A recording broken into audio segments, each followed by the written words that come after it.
tells you all his secrets, and it's really cool. So, yeah, instead of getting to grow old together. Bones and the girlie living in the cellar. Host, what are you... I'm gonna get Luna. But now we're gonna focus on girlie who is living in the cellar, okay? Still can't remember her name. Why don't we just call her Seashell, because she's a sea wing. So Seashell had someone who wasn't in her tribe. She was dating them, and I guess she got outcasted from her tribe because of it. So, girlie living in the cellar. There's two ways that this can go. When you meet girlie living in the cellar, she will either help you just immediately get to the trident room where you get all of this OP stuff, or she will send you to this other room where you have the worst time trying to get through, because it's like 2 options and you have to just keep guessing, and I think it works, but I don't know. So, just, yeah. Now let's talk about how you can get on girlie's good side with Romeo and Juliet. Now then, Romeo is a sand wing, Juliet is a rain wing. They have dragon names, I'm not using them. I don't care. It's Romeo and Juliet. We're using Romeo and Juliet. Romeo, he lives in the Sandwing Kingdom, but he's also in jail. He's in the Sandwing Catacombs jail.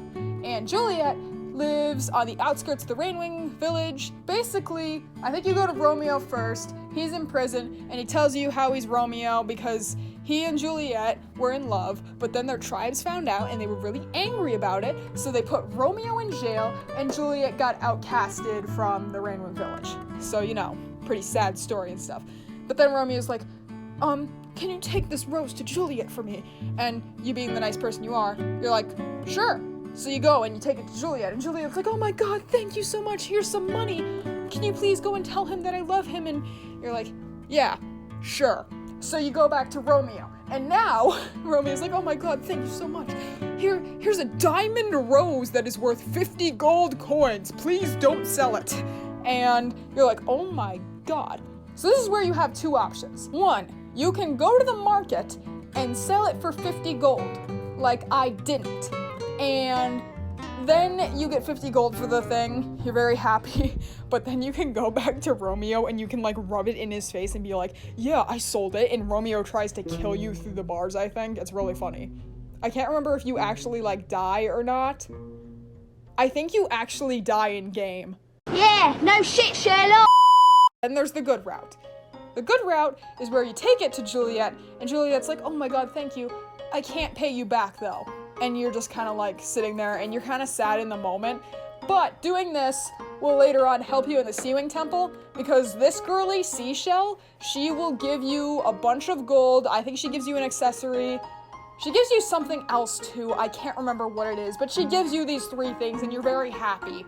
So in the long run, it does help to do this, but also you could go the funny, silly route and, you know, have Romeo kill you, because that's really funny too, and it's probably gonna get him a life sentence, so, you know, silly, goofy things in Seven Thrones. But yeah, there's a reason for this, me telling this story. It might seem like a silly little side quest, but there is a reason for me telling this story.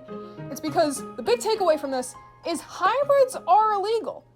I mean, Romeo was put in jail. Juliet wasn't, but that might be because the Rainwings are like kind of more pacifist type, but she was outcasted. Same with Seashell. She's literally living in the cellar of her tribe's abandoned temple. So, that leads me to think, okay, hybrids are illegal. And it's not just this. There are other hints to this, shockingly enough, in the Wings of Fire 7 Thrones trailer. Yes, I went that far and watched the whole thing through. There's these 2 Ice Wings making a deal with this seemingly Ice Wing Nightwing hybrid. I'm guessing that. They make some sort of trade, and then the Ice Wings try to kill the hybrid. So it's kind of like, huh, okay, why would they do that? And my only explanation was, because like the deal was fair, they made the trade the way that they wanted to do it, and the deal was fair. So my only thought was, huh, they're killing him because he's a hybrid. That just all supports the idea that hybrids are in fact illegal. Why? That's a great question, and I think I have an answer for it. We'll get to that later though. Right now, we're gonna talk about the fact that there's a shitload of bones in the Sea Wing Princess Temple. Now then, normally, I would think this is okay, like, you know, it's an ancient place, it's an ancient building, why wouldn't this be normal? But there's someone living there. Seashell lives there. So you would think that she would, like clean up her house every so often, but she doesn't.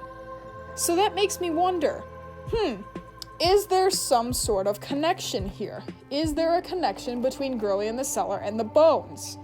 And I think there is, because I believe that there is some sort of connection here where the hybrids and the dragons who want to mate with other dragons outside of their tribe are connected to the Bone God.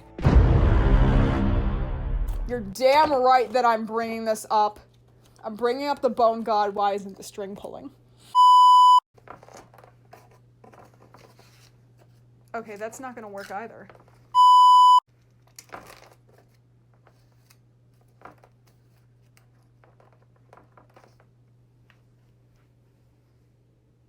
Shit, that one actually worked. Now then, you're probably thinking, Toast, you're crazy. And crazy? I was crazy once. They locked me in a room.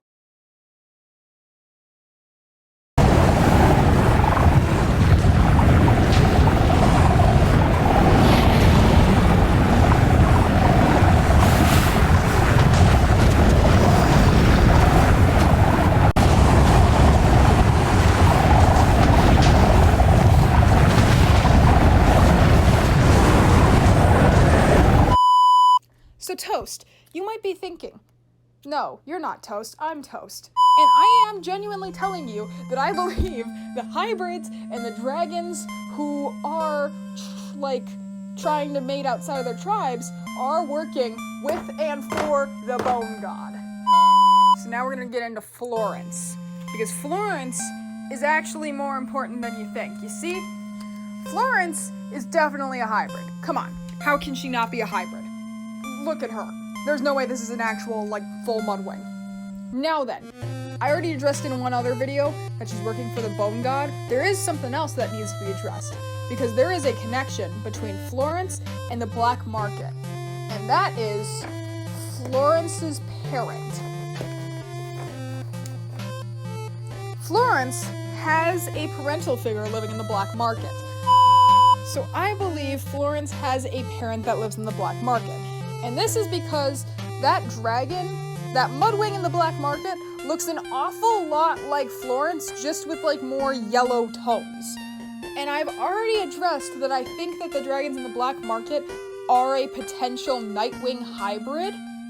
So, there is a possibility that this mudwing here is some sort of maybe Nightwing Mudwing hybrid, which makes Florence something completely different.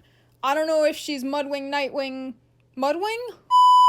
I don't know, but I know this much. Florence has got to be a hybrid, which supports the whole Bone God and hybrid togetherness situation, okay? Okay, now then, we're gonna talk about something it's gonna seem a little off topic, but trust me, this is part of all this. This is part of this whole little situation we got going on here. And that is war and food in game. I know this seems unrelated. I promise you, this is related to all of this. Point of Seven Thrones is it's a PvP game. It's player versus player. But a lot of the trailers and a lot of the things promoting this game show you fighting against somebody of a different tribe. It shows tribe versus tribe. And one of the little slogans in one of the trailers is, "Who will rule?" So, there's obviously a war going on between every single tribe right now. I'm saying that right now. There is war going on between all the tribes. They are all very angry with each other. I think I found the reason. And that reason is food. Food in the game. There is only one thing you can eat in this game, right? We all know what it is. It's dragon meat. In order to survive, you need to eat. You need to eat dragon meat. Why is it called dragon meat? You ever consider that? Why you have to eat dragon meat? Why it seems normal to eat dragon meat? Let me say this a little louder for all of you who aren't getting the point. It's called dragon meat. You are a dragon in the game. Dragon meat. They're all eating it. Why don't they eat anything else? Why isn't there fruit? Why isn't there fish? Well, there is fish and fruit present in the game, but you as the player don't eat it. But I think this whole entire war is happening because of dragon meat. I believe that at some point in the timeline, I don't know when, I don't know where, but I believe that a giant food shortage has happened. This giant food shortage has made it so dragons have to resort to eating dragon meat. This is the only food source, and the only way to get it, you gotta fight another dragon, which would lead, naturally, to war between the tribes, which would also explain why hybrids are illegal. The tribes are at war right now. You can't be with another dragon from a different tribe. That just doesn't work, because, you know, you have to get dragon meat from the other tribe. So, why would we let hybrids exist? They'd be torn between two tribes. Now then, you're probably like, Toast, what about fish? What about fruit? You just mentioned those things. The sea wings have fish, the rain wings have fruit. Which, yes, they do. And I think that those tribes have a bigger influence. But listen, there is this thing in the Skywing room. There's this room behind the Skywing Palace. I don't know who the put it there, but it's there. So it exists. And in there, it mentions this little paragraph about the rain wings being a very influential tribe. What do the rain wings have? The rain wings have fruit. That would be very influential during a war where everyone has to eat dragon meat. If there was another food source, dragons would jump to it immediately. The rain wings, I bet you, are fighting really hard to defend their borders from dragons trying to get fruit. And they're also trying to make sure they keep all their fruit. So, what I'm saying here is, yes, the rain wings are probably the most powerful people in this war because they have the fruit, but they're not sharing it with other tribes, which could also be another reason why maybe this war is starting. Now then, fish. Okay, yeah, a lot of the dragon tribes do touch the coastline, but, remember these camps?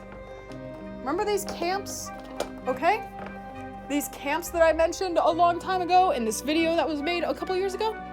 There's these camps all around the map, and I think I finally figured out what these camps are for. Because here's the thing. These camps have portals, okay? These camps have portals that lead to the black market, okay? The camps have portals that take you to the black market. I think these camps are for the hybrids, okay? Hear me out. At a lot of these camps, there's a shitload of fish. Have you noticed that? There's like just an insane amount of fish. It's made me think, who lives here? And I think I finally figured it out. The hybrids are living at these camps, and they also live in the black market, which explains why Florence's parent is here, which explains because Florence is a hybrid. Florence is a hybrid, and Florence has a parent who also would appear to be a hybrid. And the black market appears to be full of hybrids. So it would only make sense that the camps with the portals to the black market would be for the hybrids. And these camps have a bunch of fish in them. Why do they have so much fish in them? It's because the hybrids are depleting all other food sources for the dragons. Yes, you heard me right. They are taking all the fish out of they're overfishing. They are overfishing in the oceans, and they are taking away all of the fish. So, they have all of the fish at these camps. I don't know if they're letting them go to waste or if they are eating them themselves. But the point is, they are taking away all the fish so that the war keeps going. Now then, you're probably wondering, why do the hybrids want the war to keep going? We know that there's a war going on, and it's over food, because they're all trying to get the dragon meat. We don't know why this started, but I can make an educated guess that during the war, the hybrids got outlawed. And the hybrids don't like this. Neither do the dragons who have like a partner outside of their tribe. So they get together in this little group and they decide we need to do something about this. And you know what they do? They find out about the bone god. The bone god, and they decide we're gonna have the bone god help us. We need to do something though. We need to keep this war going so the bone god gets more bones and eventually helps us. So basically what I'm saying here is the hybrids are working with the bone god to deplete all food sources from Pyrea so that the war keeps going, the bone god gets more bones, and eventually the bone god can be resummoned and help the hybrids take over Pyrea. Some of you who maybe play Seven Thrones a bit more are thinking, Toast, you're forgetting the main lore. And now we're gonna touch on that, and wait, this timeline makes no sense. Hold on. So Crane has this book, and she claims that it's been like 200 years since the Scorching, but they were born in the Scorching and they fought in the Scorching. How are you? You can't be 200 years old. Dragons live to 100, 150 max. You'd be like Queen Elizabeth. She's even gone now. What is going on? How is this book still intact after thousands of years? Isn't Darkstalker like 4,000 years after Scorching? Hang on. When is Darkstalker? When does Darkstalker take place? This book is approximately 4,000 years old if the plot is taking place between Darkstalker and the Dragonettes. What the fuck?